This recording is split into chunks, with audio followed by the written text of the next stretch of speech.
So in this video we're going to show you how to cook our smoked pork neck steak. To start, we're going to put a pot of water up to boil and remove the pork from its plastic and bring it to room temperature.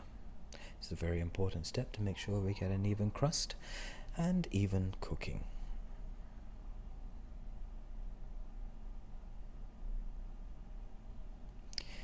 Next, we're going to add the roasted marble potatoes into the water, and that's going to sit in there for about 10 minutes until it is hot. At this point, we want to also preheat a cast iron skillet if you have one at home, or if not, just any non-stick pan. A couple of tablespoons of a neutral oil, this could be sunflower or vegetable oil. And once the pan is hot, just before smoking point, we're going to add in the pork neck steak. We're going to cook each side for about 5 minutes, but when we flip it, we're going to be basting it with a little bit of butter. Give it a little bit of a spin just to make sure that cooking is even and we get this lovely crust on each side.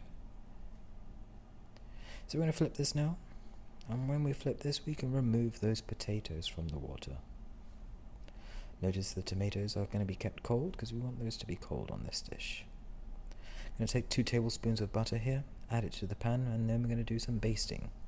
Very simple process of tilting the pan, and using a spoon you're going to be splashing the top of the pork with that melted butter. Turn down the pan to make sure that the butter doesn't burn, and keep going at it for the remainder of the timer. So once 5 minutes is up, we're going to be removing this pork from the pan, and we're going to let it rest for a couple of minutes.